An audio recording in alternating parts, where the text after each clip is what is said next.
During that fateful dinner, my daughter-in-law shouted, "Either give your room to my parents or pack your things and leave." I didn't argue or beg. I just left. A week later, I was waving from the window of my office opposite their house. That was just the beginning of my revenge. Before we continue, please subscribe to the channel and write in the comments what time it is where you are now. The silence in the dining room felt deliberate. I noticed it the moment I stepped through the front door on Maple Avenue that February evening. The kind of quiet that comes from people choosing not to speak rather than having nothing to say. Grace's back was to me when I walked in. She moved between the kitchen and dining table with exaggerated focus, arranging plates and silverware with the precision of someone performing for an audience. 6 place settings. I counted them twice. "Evening." "Grace," I said. She adjusted a fork, straightened a napkin. Her shoulders tightened, but she didn't turn around. I hung my coat by the door and walked toward the dining room. David sat at the table already, staring at something invisible on his empty plate. My son looked up briefly when I entered, managed half a smile, then dropped his gaze again. I pulled out the chair across from him. "Hey, Dad." His voice barely carried across the table.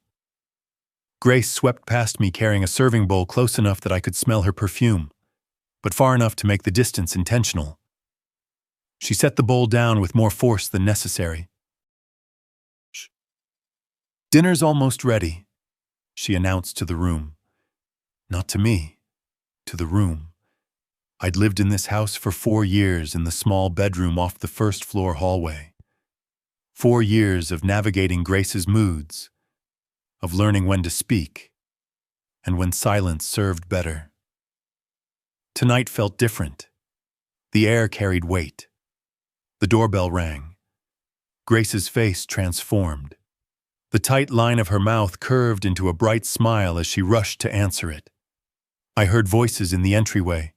Cheerful, loud, familiar. "We made it," a man's voice boomed through the hallway. "Such a lovely home you all have here." A woman's voice, syrupy with enthusiasm. Charles and Diane Webster appeared in the dining room doorway, pulling wheeled suitcases behind them. Grace's parents. I hadn't known they were coming. Charles was a broad man with thinning hair and the confident posture of someone accustomed to being welcomed. Diane matched him in volume, if not size, her arms already extending toward Grace for an embrace. "Hope you don't mind us dropping in." Charles released his suitcase handle and clapped his hands together. Gertie said it wouldn't be a problem for a couple weeks. A couple weeks, I glanced at David. He was studying his plate with intense concentration, as if the pattern on the china held answers to questions he couldn't ask aloud. "Of course not. Daddy." Grace kissed her father's cheek, then her mother's. "We're so happy to have you." Diane settled into a chair, smoothing her dress. The Johnsons' guest room was just impossible. "That mattress." Charles. "Remember." "Terrible," Charles agreed, taking the seat at the head of the table. The seat David usually occupied. David didn't protest. We told them we'd find other arrangements. Other arrangements. I watched Grace move around the table, serving her parents first, then David, then herself. My plate remained empty. "Christopher, pass the potatoes." "When you're done," Grace said without looking at me. I hadn't taken any yet. The bowl sat in the center of the table within her reach. We ate in fractured conversation. Charles dominated, telling stories about their bridge club and a dispute with their homeowners association. Diane punctuated his narrative with affirmations and additional details. Grace laughed at appropriate moments, asked follow-up questions, performed the role of attentive daughter. David and I were spectators. I finished the food on my plate, though I couldn't have said what it tasted like. The tension wrapped around my chest, made swallowing difficult. Grace stood abruptly, her chair scraping against the floor. She crossed her arms and turned to face me directly for the first time that evening. "Christopher, my parents need a proper bedroom." Her voice carried the sharp edge of an announcement, not a request. "That room on the first floor is perfect for them." The room on the first floor, room. Grace, that's where I live. I kept my voice level. Where would I either give my parents your room or pack your things? The words cut through the remaining dinner conversation. Charles shifted in his chair. Diane looked at her daughter with something like pride. David's fork stopped halfway to his mouth. "Son." I turned to him. David set down his fork with careful precision. His eyes met mine for a fraction of a second before sliding away. "Maybe we can figure something out." We already figured it out. Grace's voice rose. "My parents need that room. It has its own bathroom. It's on the first floor. Mother's knees. Christopher. She can't be climbing stairs all day." "There's a guest room upstairs," I said, "with a bathroom down the hall." Grace slammed her palm on the table. Silverware jumped. My parents are not going to shuffle through the hallway in their nightclothes. They deserve better than that. I looked at David again. My son, who I'd raised, who I'd helped in ways Grace didn't even know about. He was examining his hands now, turning them over as if discovering them for the first time. "Dewey," I said his name quietly. He opened his mouth, closed it, swallowed. Grace filled the silence. "This is my house, too, Christopher. Actually, it's more mine than..." She stopped herself. But the implication hung between us. I stood. The scrape of my chair was the loudest sound in the sudden quiet that followed. "I see," I said. "Excuse me." My legs carried me steady and sure down the hallway to my room. Behind me, I heard Grace's voice ring out with unmistakable triumph. Finally, some cooperation. I closed the door behind me and stood in the center of the small space. The room held my life in miniature. A bed, a dresser, a reading chair by the window, books on the nightstand, a framed photograph of my late wife on the dresser. Mary, gone 6 years now. I opened the closet and pulled down my suitcase.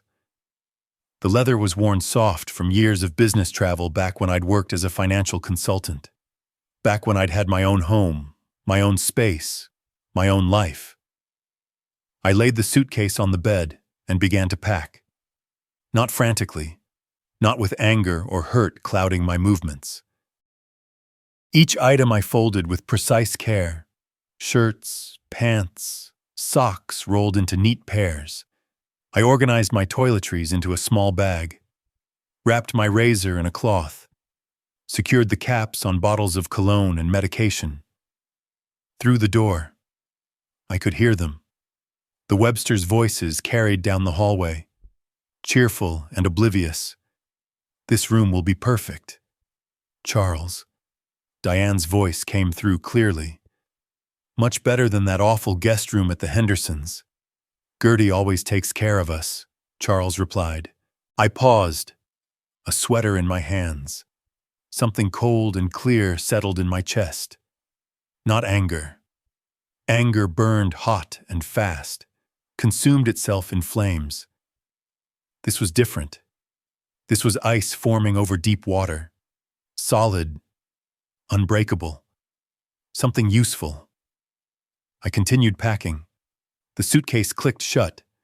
I sat on the edge of the bed, my hand still resting on the handle. The sounds of celebration filtered through the door. Laughter, footsteps, The drag of furniture being mentally rearranged. My room already theirs. I don't know how long I sat there. Long enough for the light through the window to deepen from gray to charcoal. Long enough for the voices outside my door to fade into distant murmurs. Long enough for memories to surface one after another with the clarity of photographs developing in solution. 5 years ago. Almost exactly 5 years. I remembered David's face when he'd called me, the tremble in his voice as he explained about the foreclosure notice. The bank had started proceedings. They were going to lose the house. Grace was hysterical. He'd said he didn't know what to do. I'd driven over that same evening, sat at this very dining table while David spread the paperwork in front of me. Documents stamped with deadlines and legal terminology. $200,000 to clear the mortgage completely. I can't ask you to do this, Dad, David had said. But his eyes held desperate hope. I'd written the check the next morning, driven it to the bank myself, watched the balance transfer from my account to theirs, erasing years of missed payments and accumulated debt in a single transaction. David had cried, actually cried, standing in the bank parking lot, gripping my shoulder. I'll pay you back, I swear. Dad, every penny. I told him not to worry about it. Family helped family. But there had been more, hadn't there? The memories came faster now, a cascade of dates and amounts. My financial mind had cataloged automatically, even as I'd tried to frame them as gifts rather than debts. $20,000 for their wedding. Grace had wanted the reception at that resort in Napa Valley, the one with the vineyard views and the premium bar service. David's salary couldn't stretch to cover it. I'd covered it. $10,000 for Grace's car when the transmission died on her old sedan. She'd wanted the newer model, the one with leather seats and the upgraded sound system. I'd arranged the purchase. $1,500 a month for the past 4 years, just to help with expenses. Dad, David had said, groceries, utilities, insurance, the monthly costs that ate away at paychecks. I'd set up an automatic transfer. I hadn't even thought about it anymore. The money simply flowed from my account to theirs, steady as a river. I pulled out my phone, opened my banking app, scrolled backward through months, then years of transaction history. There they were, neat rows of transfers, each one labeled with David's name, the evidence of my generosity documented in digital precision. I set the phone down carefully on the bed beside me. Through the door, Diane's voice drifted clear. We'll need to get different curtains. Charles, these are far too dark. Maybe something in a nice cream color. Whatever you want. Dear. Charles's response was indulgent, comfortable. They were measuring my room for their furniture, planning their curtains, settling in. I stood, lifted my suitcase from the bed. The weight was manageable. I'd always lived simply, despite the money Mary and I had accumulated during our years together. The $3.2 million in investment accounts, the paid-off properties, the comfortable retirement I'd planned. I'd sold my own home 4 years ago when Mary died. The place had felt too large, too full of her absence. David had suggested I move in with them. Just until you figure out what's next. Dad. And I'd agreed, thinking temporary would become comfortable, thinking family meant safety. I'd been wrong. I opened the bedroom door. The hallway stretched before me, familiar and foreign at once. I walked toward the front door, suitcase in hand, my footsteps steady on the hardwood floor I'd helped refinish last summer. David appeared from the kitchen, materializing in front of me with the sudden awkwardness of someone who'd been waiting just out of sight. Dad. His voice cracked slightly. Maybe we can work something out. You could take the guest room upstairs, and it's all right, son. I met his eyes fully, let him see whatever expression my face held. I felt calm, distant, clear. I'll take care of myself. I didn't know she was going to. He reached toward me, hand extended, then pulled back. It's just for a couple weeks. They'll go home. And then from the kitchen, Grace's voice called out with casual dismissal. Tell him dinner's in the fridge if he wants it. No goodbye. No acknowledgement that I was leaving with a suitcase in my hand. That something fundamental had just fractured. David's hand dropped to his side. I walked past him, opened the front door, stepped out into the February evening. The cold hit my face, sharp and clarifying. I stood under the porch light, breath forming clouds in the air, and pulled out my phone to call a taxi. The driver arrived in 20 minutes, a younger man, mid-30s, with a Raiders cap and a friendly enough demeanor. Where to? He asked as I settled into the back seat. The Marriott on Elm Street. He pulled away from the curb. I watched the house recede in the side mirror, warm lights in the windows, the home I'd helped save. The family I'd supported. Moving out, the driver asked, eyes flicking to me in the rearview mirror. Yes. Rough day, I considered the question. Enlightening. He didn't push for more details, and I was grateful.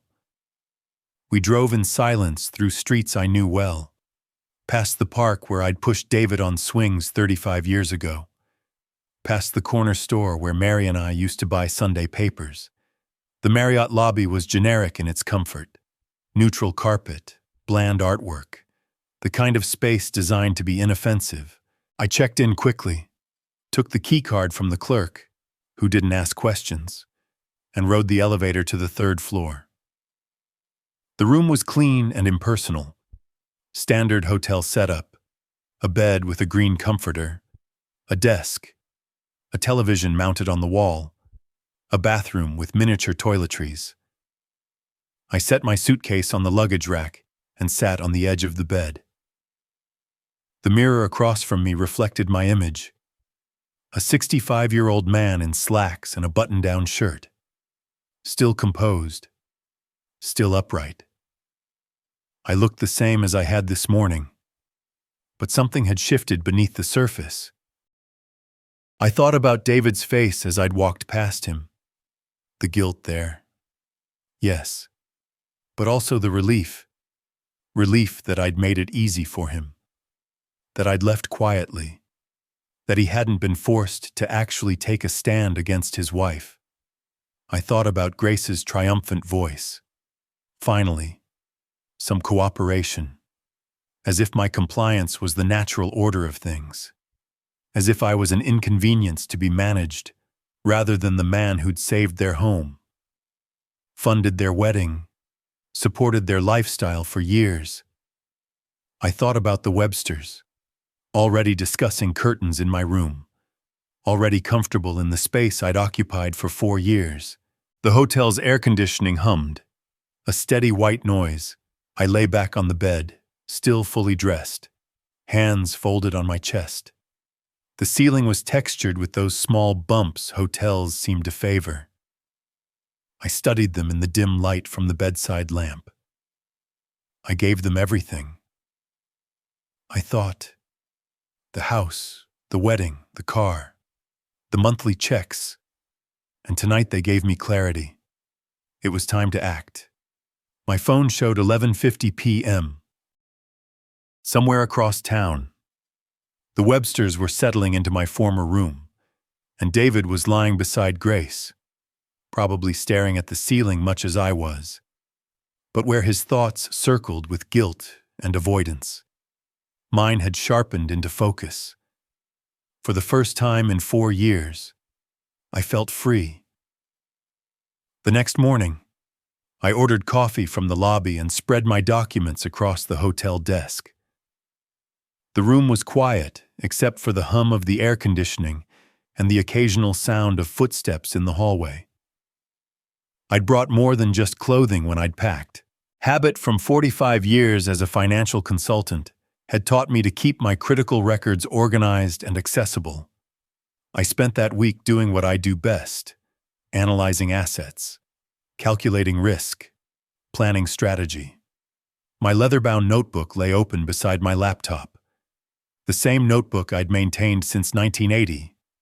Pages of handwritten figures, account numbers, property addresses. I'd always preferred writing important numbers by hand. It forced careful attention, made them concrete rather than digital abstractions. First, I documented everything systematically. Retirement savings, $600,000 across 3 accounts. Investment portfolio, $1 million in a diversified mix of stocks and bonds carefully balanced for my age and risk tolerance. Certificates of deposit and treasury bonds, $400,000 safe and predictable. Then the properties. 2 rental units in Austin, purchased 25 years ago when the market had dipped. I'd renovated both myself initially, replacing fixtures and flooring, learning plumbing and electrical work from manuals and patient contractors. Current combined value, $700,000.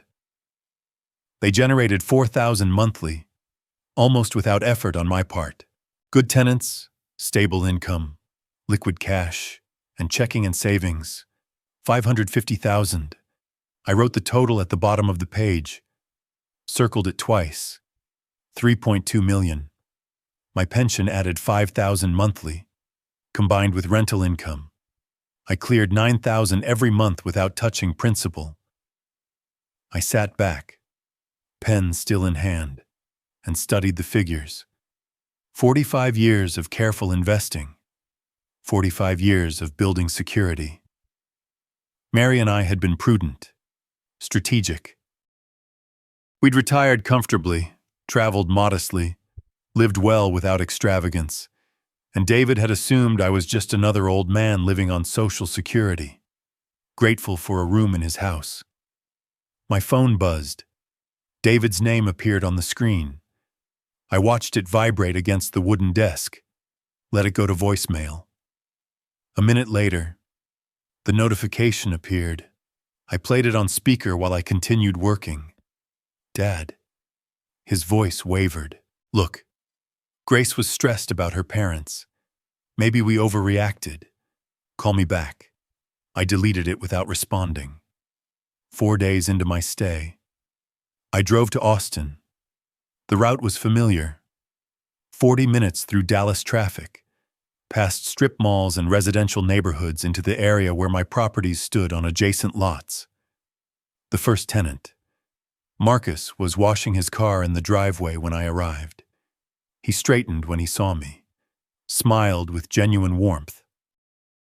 Mr. Dalton, he set down the sponge. Haven't seen you in months. Everything okay, just checking in. I walked closer, examining the exterior paint, the condition of the roof. How's the water heater perfect since you replaced it last year? Marcus wiped his hands on his jeans. You didn't need to drive all the way out here. I would have called if anything was wrong. I know. Wanted to see the place anyway. I inspected both units thoroughly, walking through the interiors with my tenant's permission, checking faucets and window seals, testing light switches. The properties were solid, well-maintained, requiring minimal management, and generating steady income. Back at the hotel that evening, I sat at the desk with my calculator, running scenarios, what I could liquidate quickly if needed, what should remain invested, what I could afford for my plan. The clarity I'd felt lying in bed that first night sharpened with each passing day. I created a spreadsheet, something I hadn't needed to do in years, but the skill returned easily. Every dollar I'd given David and Grace documented with dates and purposes. The 200,000 mortgage payoff, the 20,000 wedding, the 10,000 car, 48 monthly payments of 1,500 over 4 years, 72,000. Total transferred 290,000. A third of $1,000,000 given freely to family I'd trusted, to a son who'd sat silent while his wife demanded I leave, to a daughter-in-law who'd told me to pack my things with triumph in her voice. I closed my laptop and stared out the window. The parking lot stretched below, cars arranged in neat rows under streetlights, ordinary people living ordinary lives, probably unaware that somewhere among them sat a man planning elegant revenge. On Friday afternoon, the bank called me back. "Mr. Dalton," the representative's voice was professional, slightly concerned. "I've reviewed your request. Moving this amount of cash will take a few days. Is everything all right?" "Everything is fine." I kept my voice steady, pleasant. "I'm making an investment." "How quickly can you process it?" 3 to 6 business days for the full amount." "May I ask what type of investment? Real estate?" "Ah." Relief colored her tone. Real estate was respectable, sensible. "We can expedite if needed. You've been a valued client for many years. I appreciate that. Standard timeline is acceptable. By week's end." I sat in the hotel room with a legal pad filled with notes, not angry scribbles. Calm strategic planning, lists of requirements, calculations of costs, timelines for execution. I'd learned something important during those 7 days. The anger I'd felt that first night, the cold clarity had matured into something more refined, more useful. I didn't want to hurt them. I wanted them to see, to understand what they'd thrown away, to recognize their mistake with absolute unavoidable precision. The first step crystallized. Show them I wasn't a helpless old man they could discard. Show them I had resources they'd never imagined. Show them consequences. I stood at the window, looking out toward the direction of Maple Avenue, though I couldn't see it from here.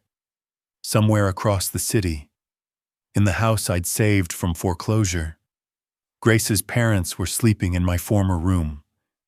David was lying beside his wife, probably feeling guilty, but doing nothing about it. I turned back to the desk, picked up my notebook, reviewed the circled figure one final time. The house across from theirs had been for sale for 4 weeks. I'd noticed the sign during my years living there, watching it weather through rain and sun, waiting for the right buyer. I knew exactly where to begin. I checked out of the Marriott the next morning and drove the familiar route to Highland Park. The neighborhood looked the same as it always had. Mature trees lining the streets, houses set back from the road, with front yards landscaped in desert plants and decorative rock. I knew every turn, every cross street. Maple Avenue appeared ahead. I slowed, letting a pickup truck pass, then continued at a casual pace. David's house sat on the left side of the street. Grace's white sedan visible in the driveway, lights on in the kitchen. Someone was home. I didn't stop, didn't further, just maintained steady speed like any other driver passing through. But I saw it directly across from their house, the wooden sign with burgundy lettering, "For sale, Summit Realty."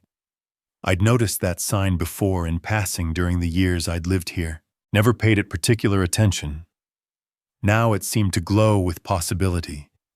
I parked 3 houses down, pulled out my phone and photographed the sign, zoomed in on the phone number, entered it into my contacts immediately. Through my windshield, I could see both houses. David's on the left, the house I'd saved, the house where I'd lived in a small first-floor room, where I'd eaten dinners at that table where I'd been discarded like outdated furniture. The house across the street on the right, larger 2 stories 1960s construction with a broad front porch and mature landscaping that needed trimming. Paint fading slightly on the window frames, structurally solid but cosmetically neglected. The distance between them may be 40 yards. I dialed the number. Summit Realty. How may I help you? A woman's voice. Pleasant and professional. I'm interested in the property on Maple Avenue. Is it still available? Yes, sir. Let me connect you with Margaret Collins, the listing agent. A brief pause, then a different voice. This is Margaret. Miss Collins. My name is Christopher Dalton. I'm interested in viewing the Maple Avenue property. Is it still on the market? It is. She sounded genuinely pleased. Are you available this afternoon? I can meet you there at 2. 2 works perfectly. I spent the intervening hours at a coffee shop on Highland Road reviewing property records on my phone. The house was listed at $750,000. 4 bedrooms, 3 bathrooms, 2,600 square feet. Built in 1968. Owned by the Carlsons, who were relocating to Florida for work. At 1:45. I drove back to Maple Avenue and parked in front of the house. A silver Lexus pulled up behind me exactly at 2. A woman emerged, early 50s, professional attire. Confident stride. Mr. Dalton. She extended her hand. I'm Margaret. Thanks for coming on short notice. Her handshake was firm. She carried a leather folder and keys, moved with the efficiency of someone who'd done this hundreds of times. I appreciate your flexibility. I gestured toward the house. I'm looking for something specific. Let's see if this fits. She unlocked the front door and stepped aside to let me enter first. The interior smelled faintly of vacancy. That particular scent of a house waiting between occupants. Hardwood floors in the entryway. Slightly scuffed, but salvageable. Living room to the left with a brick fireplace. Dining room to the right. The owners maintained it well. Margaret said, walking ahead of me, they raised 3 children here. It needs cosmetic updates. But the bones are excellent. I followed her through the layout. Kitchen with original cabinets. Outdated, but functional. A family room overlooking the backyard. Upstairs. Bedrooms with adequate closet space. Bathrooms with tile that screamed 1980s renovation. Then she showed me the front room. This was a sitting room for the previous owners. Margaret opened the door, revealing a space roughly 16 by 13 feet. Built-in bookshelves along one wall, hardwood floor, and along the front wall, a panoramic window stretching nearly the full width of the room. I walked directly to that window. Through the glass, I had an unobstructed view of David and Grace's house. The living room window clearly visible, the kitchen beyond it. Even the hallway leading to the first-floor bedroom. My former bedroom. I stood there, hands in my pockets, and felt something click into place. The final piece. The perfect irony. Wonderful natural light. Margaret said behind me. The view is interesting. I kept my voice carefully casual. What's the distance between houses here? About 40 yards. It's a friendly neighborhood. People know each other. I turned to examine the built-in bookshelves, running my hand along the wood. These are original to the house from 1968. Yes, solid construction. I walked to the other side of the room, mentally measuring where I'd place a desk, directly in front of that window, facing it, positioned so anyone sitting there would look straight across at David's house. The owners are motivated to sell quickly. I asked. Margaret's professional demeanor sharpened slightly, the tone of someone recognizing a serious buyer. They're relocating for work. They'd prefer a fast close. I can do a cash offer. I met her eyes directly. How fast could we close? Her eyebrows rose just fractionally before she controlled the expression. With cash. 2 weeks. Possibly 12 days if inspections go smoothly. And the asking price $750. But the Carlsons are reasonable people. They want to move forward, not chase another 25,000. I nodded slowly, as if considering. Though I'd already decided, I'll need to think about the offer amount. But the location works for me. We walked through the rest of the house. I made appropriate observations about plumbing and electrical, asked about the roof age, examined the garage, professional questions from someone who knew what to look for. Back in the front room, I paused at the window again. Margaret gave me space, standing in the doorway, letting me have the moment. Through the window, a figure moved in David's kitchen. Grace, carrying something from the refrigerator to the counter. She was laughing, head thrown back, talking to someone out of view. "Do you have family in the area?" "Mr. Dalton," Margaret asked quietly. I turned to face her. "My son lives nearby. That's part of the appeal." Something flickered across her expression. She'd heard something in my tone, some edge I hadn't quite controlled. But she was too professional to press. "It's a good neighborhood for family," she said simply. We walked back through the house toward the front door. Margaret handed me her business card along with a detailed information sheet about the property. "Think it over," she said. "Call me with questions anytime." I stood on the porch after she'd driven away, looking back at the house, then across the street at David's house. The distance was perfect. The angle was perfect. The symbolism was perfect. I walked back to my car, started the engine, but didn't drive away immediately. Instead, I sat there, hands on the steering wheel, looking at both houses, the one where I'd been discarded, the one where I would establish my new position. My phone buzzed. Another text from David. "Dad, please call me." I silenced the notification and drove away from Maple Avenue. Already planning my next call to Margaret Collins, I turned to Margaret. "I'll take it. Let's write an offer." She studied my face for a moment, perhaps looking for hesitation she wouldn't find. "What number did you have in mind? 700 cash, 12-day close."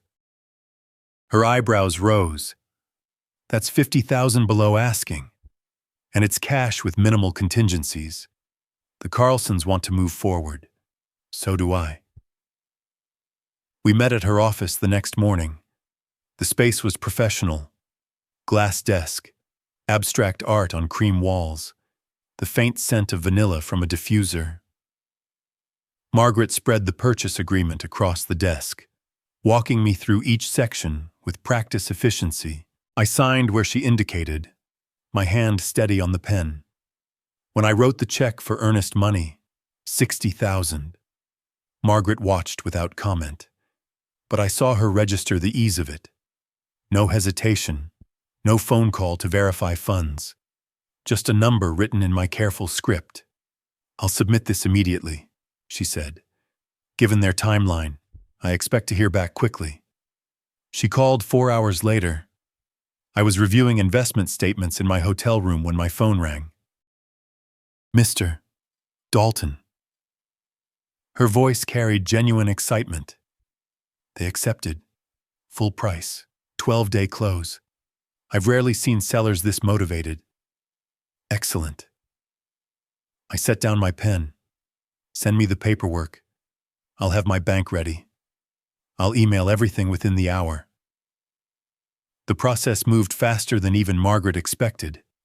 The home inspection happened 3 days later. A thorough man in his 50s who walked through with a clipboard and thermal camera documenting minor issues typical of a house built in 1968.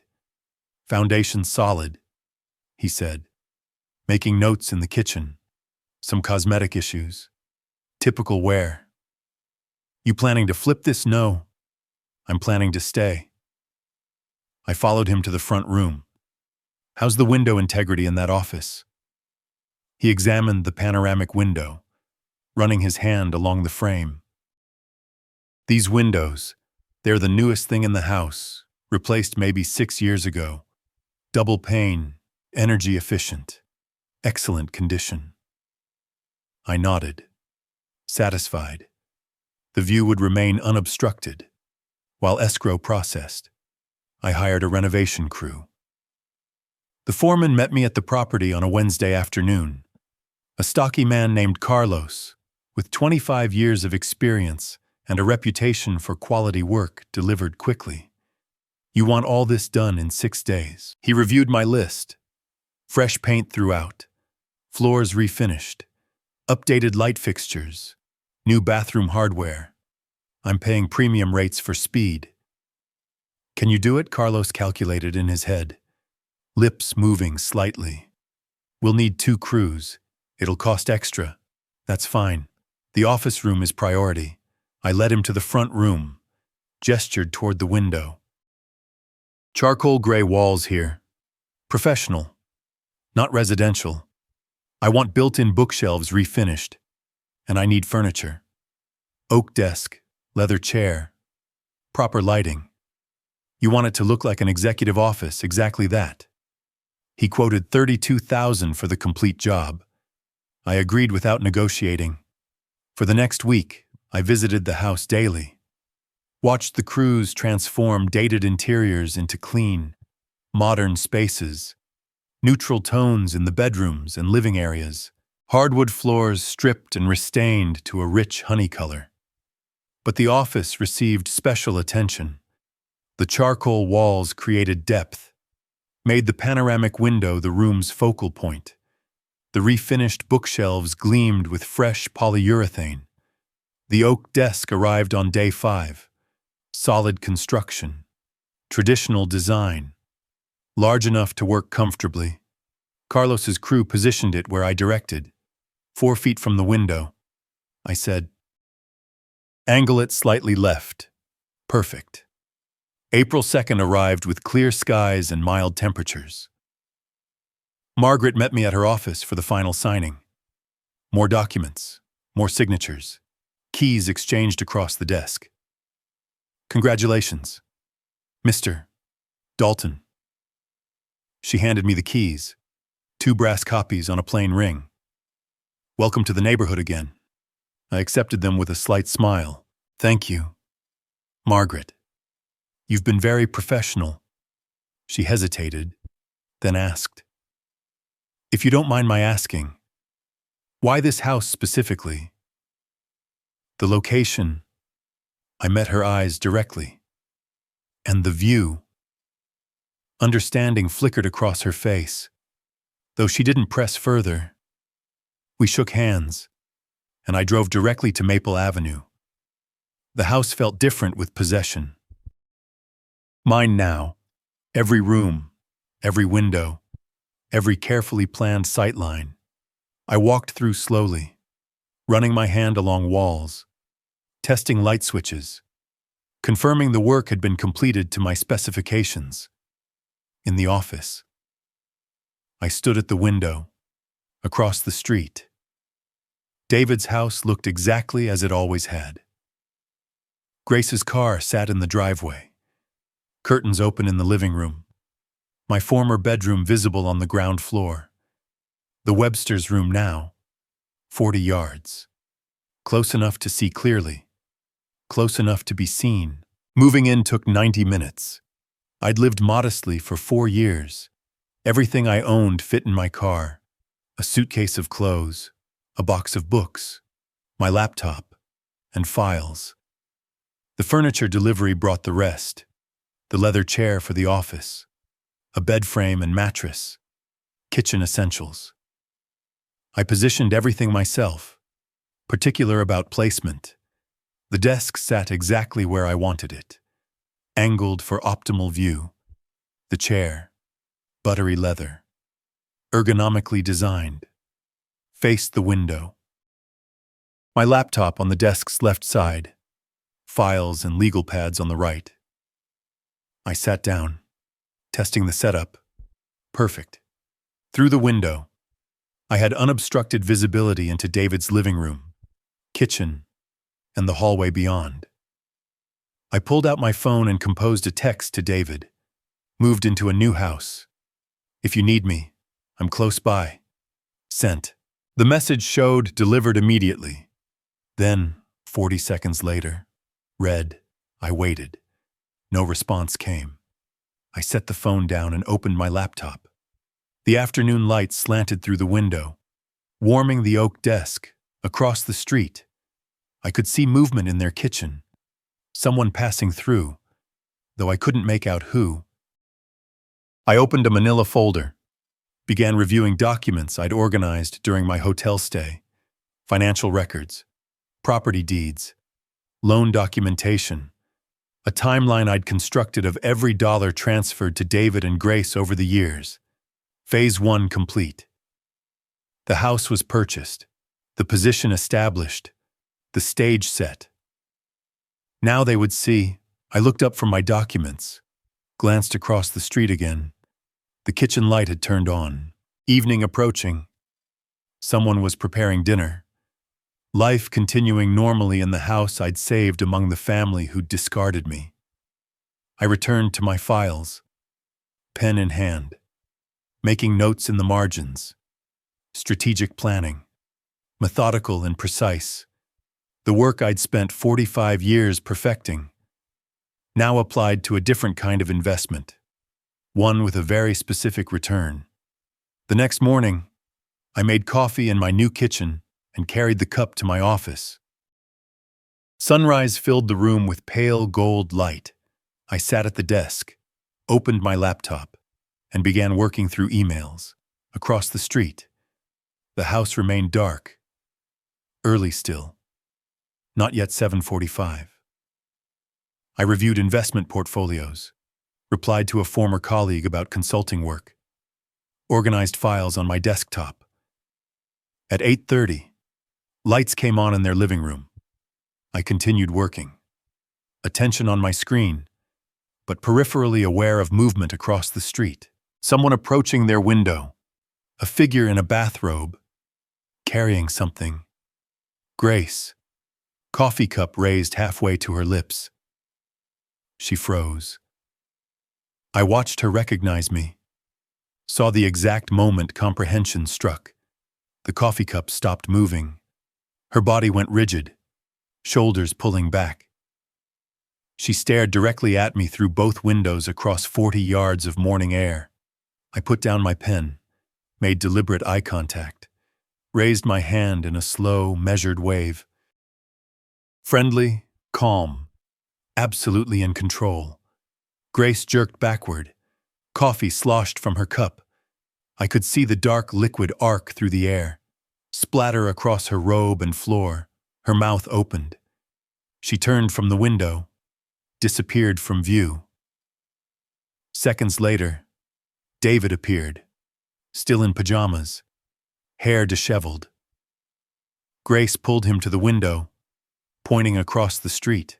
I could see her speaking rapidly, gesturing. David stared. His face registered confusion, then recognition, then something more complex. Uncertainty mixed with what might have been guilt. I waved again. Same measured gesture. David raised his hand automatically, an awkward half-wave, before Grace slapped his arm down. Even from 40 yards, I could see her fury. Head shaking, hands moving in sharp, angry gestures. I returned to my laptop, resumed typing. Let them process. Let them react. My phone rang 20 minutes later. David's name on the screen. I rejected the call. Immediately after, a text appeared. Dad, what are you doing? I typed my response. Busy. Talk later. Sent. Through the window, I watched David look at his phone, show the screen to Grace. Her reaction was visible even from here. Pacing, gesturing wildly, phone clutched in one hand. I sipped my coffee and opened a financial spreadsheet. Throughout the morning, Grace returned to the window repeatedly. Each time I was there, working on my computer, reviewing documents, making notes. Each time she appeared, I acknowledged her with a brief wave or nod before returning to my work. Not hiding, not ashamed, completely present.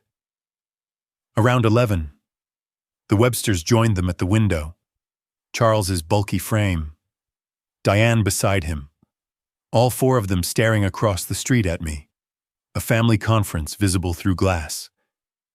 I finished an email, sent it, and waved at the entire group. Charles stepped back from the window first, then Diane, but Grace remained, gripping the curtain, watching. Lunch came and went. I ate a sandwich at my desk, worked through the afternoon. Occasionally, I'd look up to see Grace at her window, sometimes alone, sometimes with David hovering behind her. The psychological impact was exactly what I'd calculated. My presence, constant, calm, inexplicable, created pressure. They couldn't ignore me, couldn't confront me without coming to terms with what my presence meant.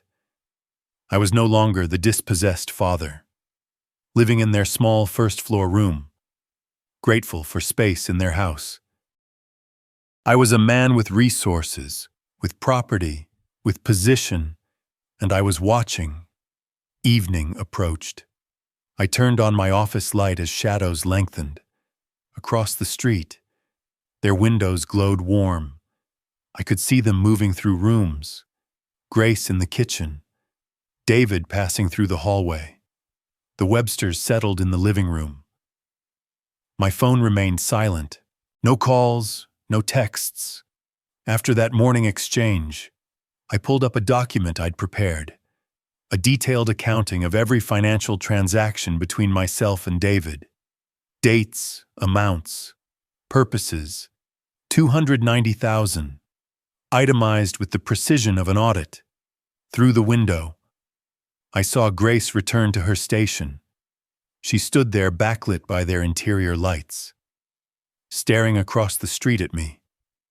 I looked up from my document, met her eyes across the distance. She didn't move, didn't wave, just watched. I returned to my spreadsheet, highlighting specific entries, calculating interests that could have been earned, opportunity costs of capital deployed without return. When I looked up again, David had joined her at the window. They stood together, silhouettes against their warm interior, having a conversation I couldn't hear but could imagine. My phone buzzed, a text from David. "We should talk." I read it, considered, then replied, "When you're ready to really talk, you know where to find me." I watched him read the message through the window, saw him show it to Grace, saw her reaction, shoulders tensing, head shaking emphatically. The evening deepened. Their lights remained on, mine as well.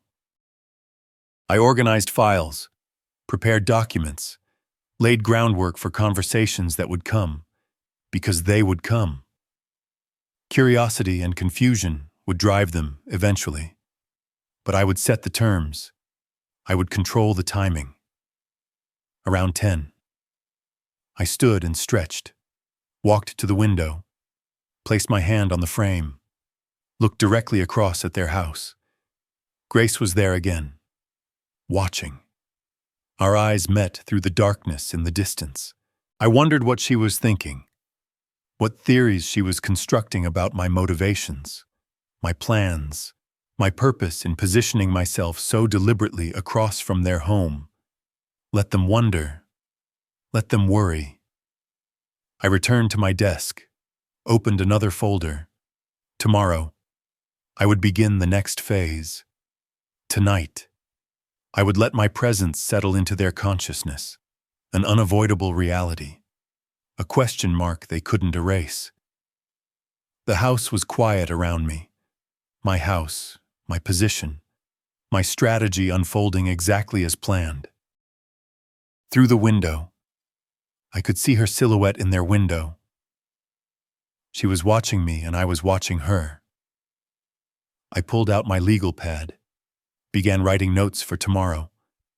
The real work was just beginning. 3 weeks passed. I settled into my new routine. Mornings began with coffee at my desk, the window framing my view of the neighborhood waking up. I'd work through emails, review investment portfolios, consult on financial planning projects I'd taken on remotely, professional work that kept my mind sharp and my schedule full. Afternoons, I maintained my lawn, trimmed hedges, swept the driveway, waved to neighbors walking their dogs. Mr. Patterson, 3 houses down, stopped to introduce himself, welcomed me to Maple Avenue.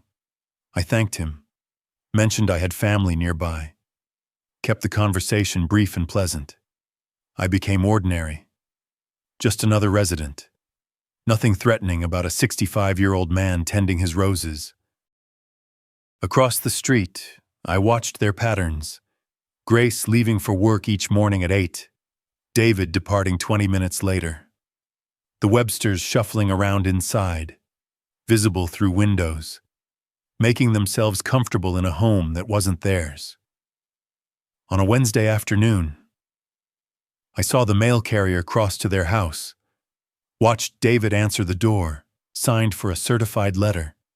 He opened it standing in the doorway, casual at first. Then his body went rigid. I'd been expecting that reaction. 25 minutes later, through my window, I watched David at his kitchen table. He held the letter in both hands, reading it again. Grace appeared, took it from him, even from 40 yards away.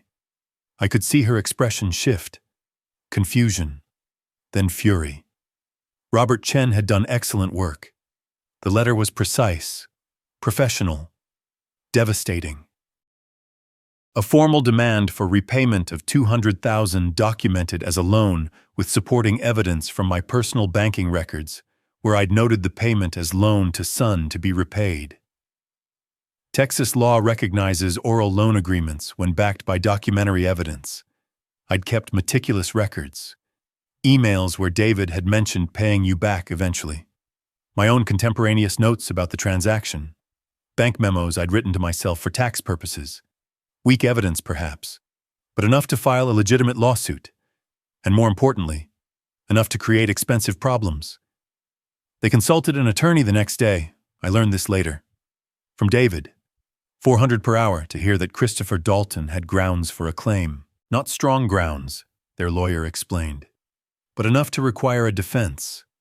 20 to 30,000 in legal fees to fight a case they might win. Might. 3 days after the letter arrived, I saw them crossing the street toward my house. I'd been waiting for this. Had coffee ready. Actually. French press on the kitchen counter. Cups prepared. The doorbell rang. I opened it calmly. David Grace, I stepped aside. Come in. They entered uncertainly. Grace's eyes scanning my living room, as if cataloging evidence. The furniture was minimal but quality. Leather sofa, reading chair, oak coffee table, clean lines. Organized, professional. Please sit. I gestured to the sofa. Coffee. We're not here for coffee. Grace remained standing. We're here to talk about that ridiculous letter. I poured 3 cups anyway, brought them to the coffee table, sat in the chair across from them. I'm happy to talk, though anything substantive should go through my attorney. Dad, please. David leaned forward, hands clasped. Can we work something out? We can figure this out as a family. Of course. We can work something out. I added cream to my coffee, stirred slowly. My attorney's information is in the letter. He'll be happy to discuss terms. Grace slammed her palm on the coffee table. We're your family. Yes. I met her eyes steadily. You are. The silence stretched. David picked up his coffee cup, set it down without drinking. Grace's face flushed red, jaw tight. You can't actually think you'll get that money. Her voice was sharp, but I heard something underneath. Uncertainty. The law will decide. I sipped my coffee. I'm not concerned about the outcome. I documented everything carefully. But legal processes take time. Expensive time. The implications settled between us like a third presence. Even if they won, the costs would devastate them. Their savings, modest at best, would evaporate in attorney fees, and I could sustain a legal battle indefinitely. This is insane. Grace stood abruptly. You're suing your own son over money you gave us years ago. Money I loaned. I remained seated, calm, with the understanding it would be repaid. My records are clear. Your records. She spat the words. You planned this, sitting in our house all those years, planning. I didn't respond. Let her anger fill the space. David stood too, touched her arm. Grace, let's know. She pulled away from him. Your father has lost his mind. This is harassment. It's a legitimate legal claim. I stood now, moved toward the door. If you feel it's harassment, your attorney can address that in court along with everything else. David turned to me at the door, his face pale. Dad, why are you doing this? I looked at my son, saw the confusion there, the hurt, the question that didn't yet understand its own answer. You asked me to leave my home, I said quietly. I did. Now I'm taking care of my own interests. Speak with my attorney. David. I opened the door. They left. Grace storming ahead. David trailing behind with slumped shoulders. I closed the door gently but firmly. Returned to my office. Sat at my desk. Watched them cross the street back to their house. Through the window. I could see Grace gesturing sharply. David's shoulders hunched further. I opened a file folder on my desk, labeled in my neat handwriting. Phase 2. The legal pressure would build slowly, accumulating like compound interest. But there were other levers to pull, other adjustments to make. I'd given them everything freely for years. Time to see how they managed without it. My phone buzzed. A text from David. Please don't do this.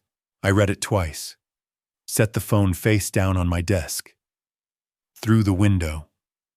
Their house glowed with interior light against the approaching evening. I could see shadows moving inside. The daily routine of a family under pressure they didn't yet fully comprehend. The lawsuit was theater. Important theater, but theater nonetheless. The real work was subtler, more comprehensive. I pulled up my banking app on my laptop, navigated to scheduled transfers, found the monthly payment to David, $1,500 set to process automatically on the first of each month for the past 4 years. My finger hovered over the delete button. $72,000 I'd given them this way, just to help with expenses. David had said when we set it up, groceries, utilities, insurance, the small costs that accumulated. They'd stopped thinking of it as help, started treating it as expected, part of the landscape of their finances, invisible as air. I clicked delete, confirmed the cancellation. The screen refreshed, no scheduled transfers. I closed the laptop and looked across the street again, The lights were on in every room now. The Websters, visible in the living room, settled comfortably on the couch. David and Grace in the kitchen, still talking, arguing from their body language. A family under siege, beginning to feel the walls close in. I picked up my coffee cup, still warm. The evening stretched ahead, quiet and methodical. Tomorrow they'd start to notice the other changes, the missing support they'd taken for granted, the financial gaps that had been filled invisibly for years. Let them count the costs. Let them do the math. Justice required patience and precision. The 1st of June arrived. I watched my banking app confirm what I already knew. No transfer to David's account. The scheduled payment I'd maintained for 48 months simply didn't process. Across the street, I imagined David at his kitchen table, surrounded by bills, calculator in hand, trying to make numbers align that suddenly refused to balance. I didn't have to imagine for long. 4 days later, early evening, I watched David move through his house with visible tension. He spoke to Charles Webster in the living room, a conversation that looked tentative, careful. Charles's response was expansive, dismissive. Diane joined them, animated, comfortable. The Websters had been staying for 5 months now. Their week or two had stretched into a permanent occupation. 2 additional mouths to feed, utilities climbing, water usage doubled. Grace's parents settling into my former room, as if they'd purchased shares in the property. What had been inconvenient was becoming impossible. A week later, I saw Grace in her driveway, phone pressed to her ear, pacing tight circles. Even from my office window, I could read the anger in her movements, sharp gestures, rigid posture.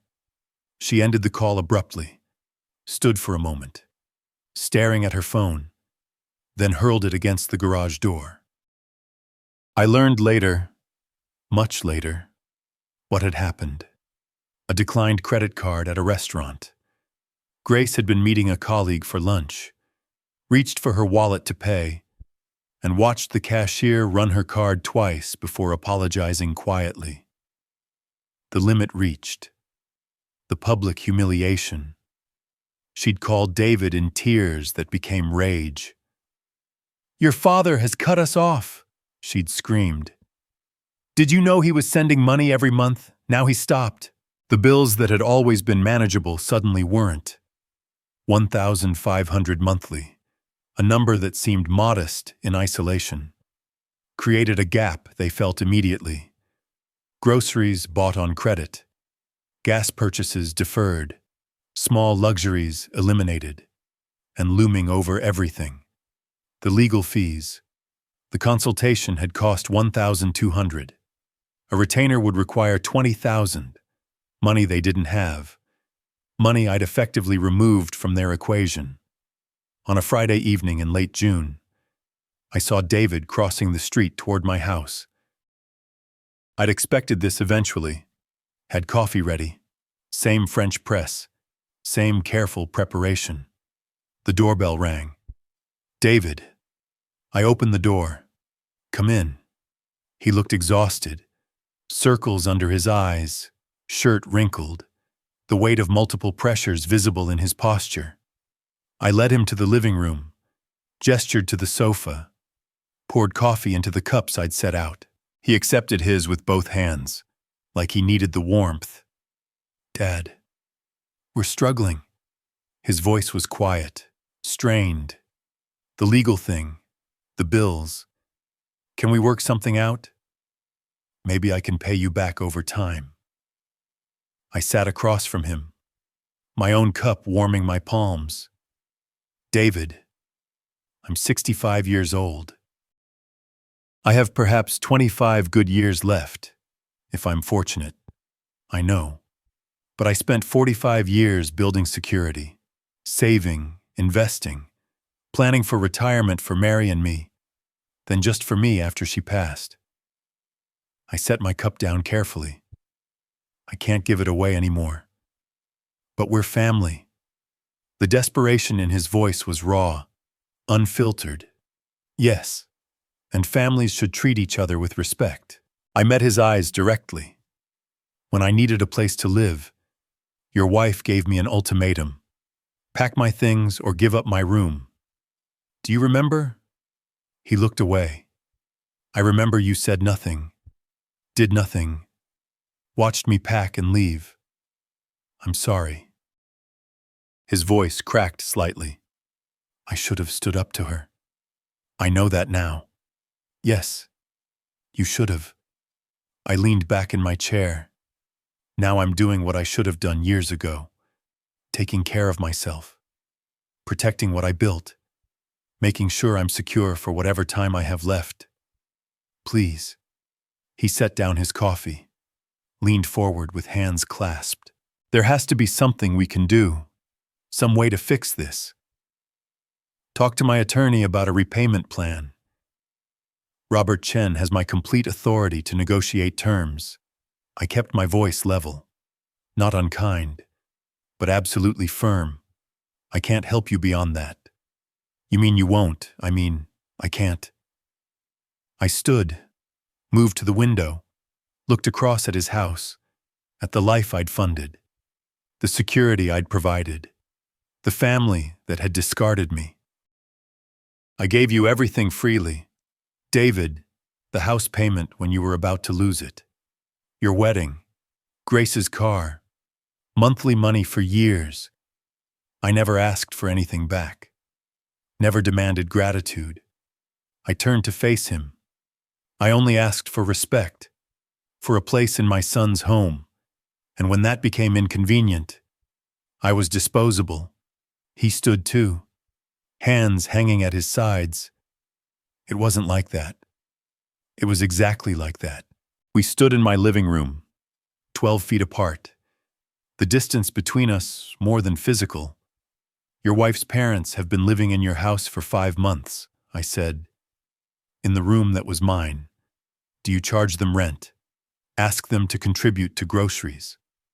Demand they give up their space for someone else's convenience. He didn't answer. No, because they're family. Because family helps family. I walked toward the door, opened it. I was family too, until I wasn't useful anymore. He moved to the doorway, paused. I don't know how to fix this. Figure out what you value, what you're willing to fight for, who deserves your loyalty. I kept my hand on the door. When you know those answers, maybe we can talk again. Until then, speak with my attorney. He walked out slowly. I watched him cross the street, hands in pockets, head down, shoulders carrying weight he'd avoided for too long. I closed the door and returned to my office window. Across the street, I saw curtains move. Shadows shifted behind the glass. Grace meeting him at the door, probably demanding to know what I'd said, whether I'd agreed to help. I sat at my desk, my coffee cup still warm from serving David, the physical reminder of our encounter, a father and son separated by consequences. Neither had wanted, but both had created. This was the hardest part, watching him suffer, knowing I was the instrument of that suffering, but necessary.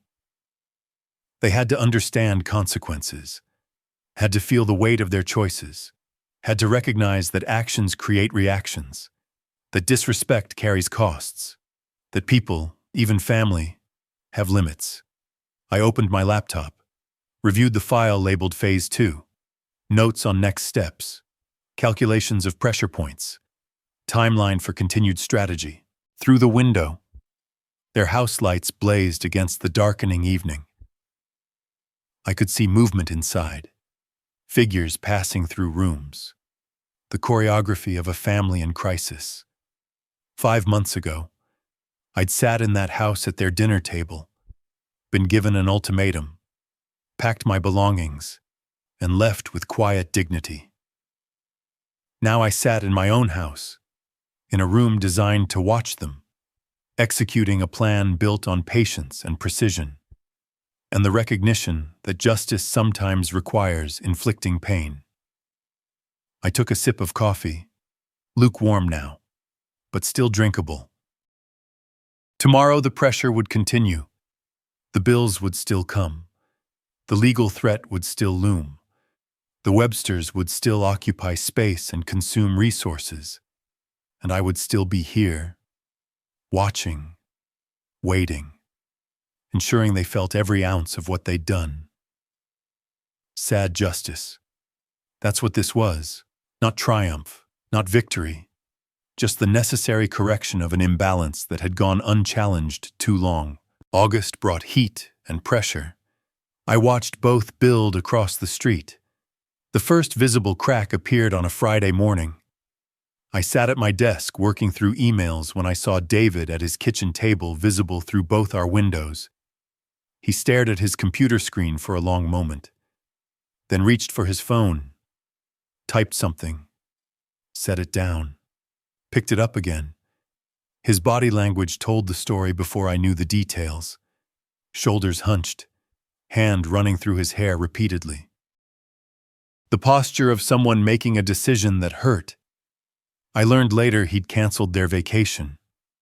A week in Miami. They'd planned for mid-August. $7,000 already paid. Non-refundable deposits. He'd stared at the cancellation button, breathed deeply, clicked, watched the confirmation email arrive. That evening, I saw Grace crying at their kitchen table. David beside her, not touching her, just sitting in the space between comfort and exhaustion. The car appeared in their driveway 3 days later. Grace's sedan, the newer one, the one with leather seats I'd helped them purchase years ago. A handmade for sale sign in the window, asking $20,000, though the car was worth $25,000. Desperation pricing. It sold within 72 hours. I watched the buyer arrive, test drive it, return with cash. Watched Grace hand over the keys with stiff movements, like someone parting with more than just transportation. She stood in the driveway after the buyer left, staring at the empty space where her car had been. The Websters were still there. 6 months now since that February dinner. Their presence had evolved from inconvenience to crisis. 2 additional people consuming groceries, utilities, space. 2 additional people who contributed nothing but expectation. Mid-August. I watched another scene unfold. David in the living room with Charles and Diane. His gestures were careful, apologetic. Charles stood abruptly, body language radiating offense. Diane's hand went to her throat. They left the room. Within 90 minutes, they were packing. I watched them load their car the next morning. Suitcases, boxes, the accumulated possessions of 6 months' occupation. Grace stood on the porch, arms wrapped around herself, shoulders shaking. David stood in the doorway, expression unreadable. No hugs goodbye. No promises to visit soon. The Websters drove away without looking back. Grace turned on David the moment they were gone. I couldn't hear the words, but I could see the fury. Pointing, gesturing, her mouth moving rapidly.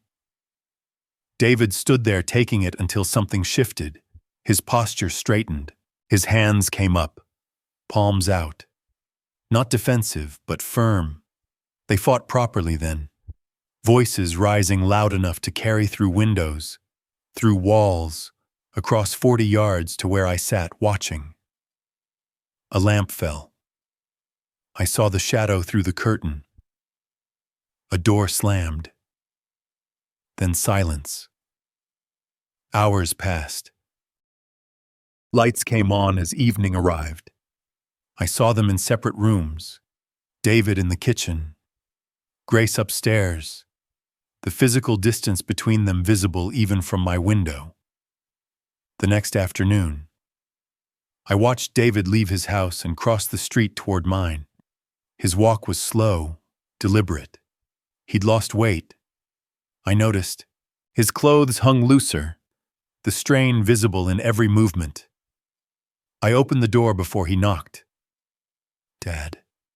His voice was rough, tired. "Can we talk?" I stepped aside. Let him enter. Led him to the living room where we'd sat before. During that other conversation when he'd tried to negotiate, to bargain, to find an easy way out. This time felt different. The energy was different. Something fundamental had changed. He sat on the sofa, leaned forward with his elbows on his knees, hands clasped, looked at the floor for a long moment before speaking. "Dad, I'm sorry." The words came quietly, but clearly. "I'm so sorry. I shouldn't have let her treat you that way. It was your house. You paid off our debt. You helped us constantly, and we pushed you out like you were nothing." I waited. Let him continue. "I've been weak." He looked up at me then, eyes red-rimmed but direct. "I let her control everything. I was afraid of conflict, so I sacrificed you instead. That was wrong." "Yes," I said simply. It was. Can we fix this? Hope and desperation mixed in his voice. Is there a way to fix this? I sat back in my chair, studied my son, saw genuine repentance in his face. Not manipulation, not strategy, just honesty, arrived at through pain. "Perhaps," I said, "but on different terms." He nodded immediately. "Whatever you need, tell me." "I'll drop the lawsuit," I began. Watched relief flood his expression. "But the financial help ends permanently. No more monthly transfers, no more emergency funds, no more safety net." "Okay." He didn't hesitate. "You're 40 years old. David, you have a good salary. You're capable. You and Grace can build your life without my money propping it up. We will." His voice was firm. "We have to. I see that now. There's one more condition." I leaned forward. "Grace needs to apologize. Not to you. To me face to face for how she treated me." His jaw tightened. "I'll talk to her." "I'm not interested in a coerced apology that means nothing. But she needs to acknowledge what happened. That's non-negotiable." He sat silent for a moment, processing, then nodded slowly. She's hurting right now. We both are. But you're right. She needs to say it. When she's ready to do that, genuinely ready, we can move forward. Until then, everything stays as it is." David stood, extended his hand. I shook it. His grip was firm, steady despite everything. "Thank you for not giving up on me," he said. "I never did. I just stopped letting you take me for granted." He walked to the door, paused with his hand on the frame. "Dad, I'm going to make this right, however long it takes." "I hope you do, son." I closed the door after he left, returned to my office window, watched him cross back to his house, shoulders straighter than when he had arrived. He entered, and through the window I saw Grace appear. They stood facing each other in the kitchen. She shook her head, turned away. He followed, said something that made her stop. They were still talking when darkness fell and their curtains closed. I sat at my desk, hand resting on my coffee cup. The conversation had been necessary. The terms were clear. Now it was Grace's move. My son was finally hearing me, finally understanding. But Grace, that would be the real test. The days that followed were quieter. I waited to see if David could deliver on his promise. I returned to my consulting work, contacted former clients, took on 2 small projects. The work felt good, purposeful. My office became what I'd intended it to be, a professional space, not just an observation post. Late September arrived, a Wednesday morning, warm and clear. I was reviewing financial projections when I saw movement through my window. David and Grace leaving their house together, crossing the street toward mine. His hand was on her elbow, not dragging, but guiding, supporting, insisting. Grace's posture was rigid, arms crossed, jaw set, every line of her body radiating resistance. They reached my door. I watched through that window as David spoke to her quietly. She shook her head. He said something else. She closed her eyes, breathed deeply. The doorbell rang. I opened the door. They stood on my porch. David steady, Grace barely containing herself. "Dad," David said. "Grace has something to say." Grace stood silent. Her arms remained crossed, defensive. A long moment passed. I could see the internal battle playing across her face. Pride warring with necessity, anger fighting with exhaustion. Then, through gritted teeth, "I'm sorry for how I treated you. It was wrong." The words were mechanical, forced, but they were present. "I accept your apology," I said simply. She looked surprised. That's it. "Come in." I stepped aside.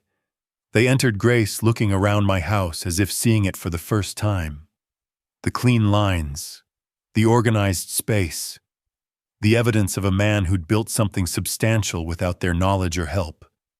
We sat in the living room. I picked up my phone from the coffee table.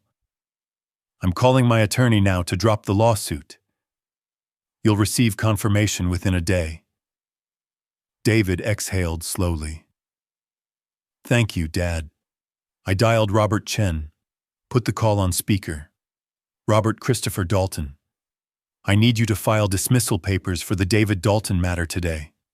Please." "Are you certain?" Robert's voice was professional, but curious. "I'm certain. Email me the documents for signature." "Will do. I'll have them filed by end of business." I ended the call, set the phone down.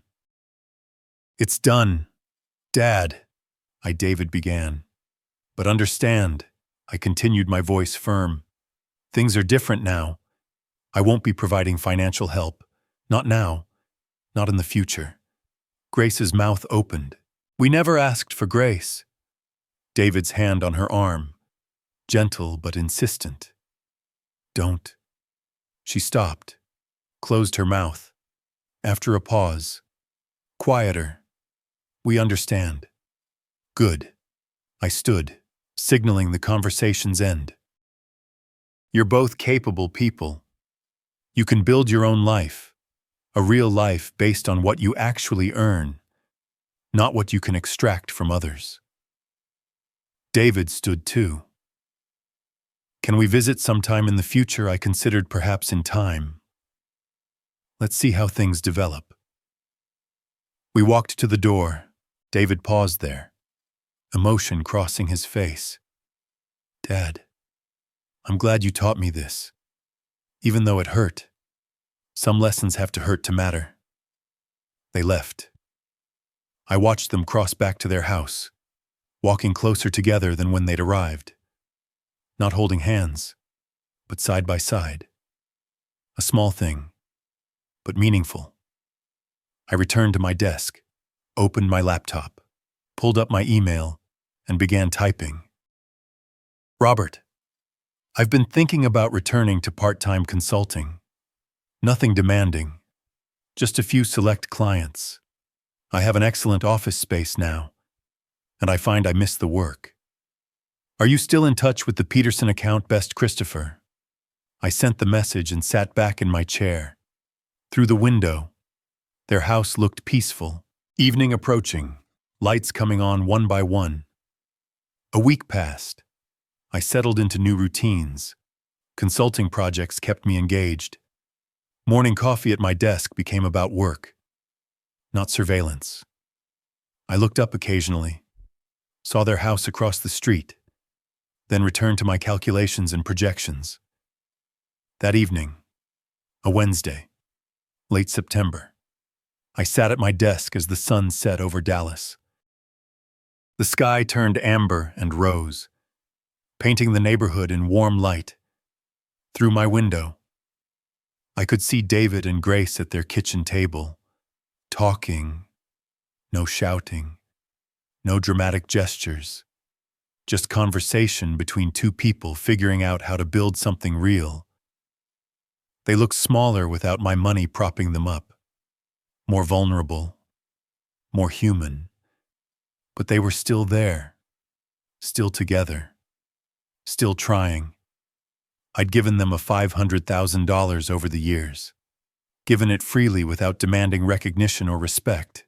And when I needed something simple, a room to live in, basic courtesy, they'd discarded me like an inconvenient piece of furniture. So I'd shown them what their comfort actually cost, made them feel the weight of every dollar they'd taken for granted, forced them to choose between pride and survival. And they'd chosen survival, chosen growth, however reluctant.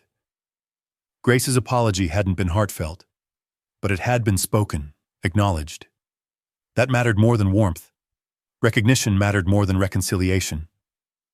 David had found his voice, finally learned to stand up to his wife, to take responsibility for his choices, to understand that weakness has consequences. They would be fine. Financially constrained, certainly humbled, absolutely, but fine. And I had my dignity back, my self-respect, my boundaries established and enforced. Justice wasn't about their destruction. It was about my restoration. I turned back to my laptop. An email had arrived from Robert, my former colleague. Christopher Peterson account is still active and asking about you. Let's set up a call. Welcome back.